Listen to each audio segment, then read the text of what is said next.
আসসালামু আলাইকুম। আমি এখন দাঁড়ায় আছি নাগেশ্বরী উপজেলা নারায়ণপুর ইউনিয়নে। এখানে আসসালামু আলাইকুম।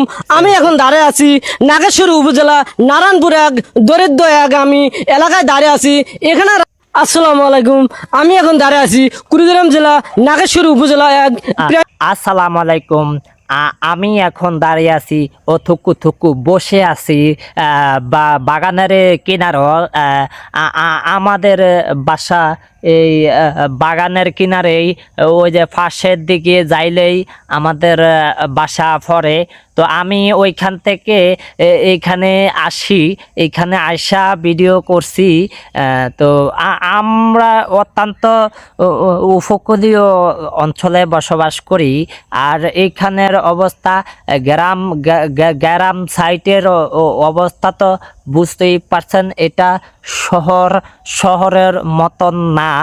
তবে শহর অঞ্চলের মতো হওয়ার জন্য জনাব প্রধানমন্ত্রী তারেক রহমানের কাছে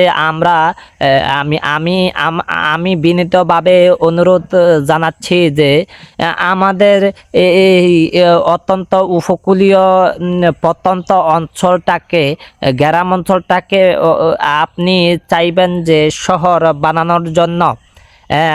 আর বিশেষ করিয়া আমি বলতে চাই যে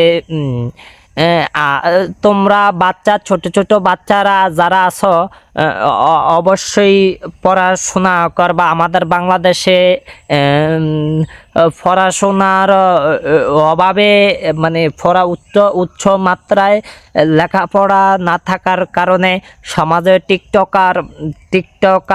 টিকটকারের আবির্ভাব ঘটে। প্রতিবন্ধী ভাতা তাদেরকে দেওয়া সম্ভব নয়। যেই হারে টিকটকার প্রতিবন্ধী বের হয়ে গেছে বাংলাদেশের মধ্যে,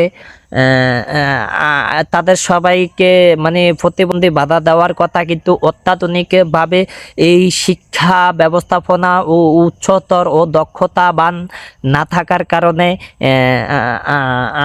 মানে কি জানি কইতাম, মানে এই টিকটকার প্রতিবন্ধীগুলা বেশি বাংলাদেশ ছড়ায়া গেছে। তো তোমরা এ পর্যায়ে ভালো থাকবেন, সুস্থ থাকবেন। আল্লাহ হাফেজ।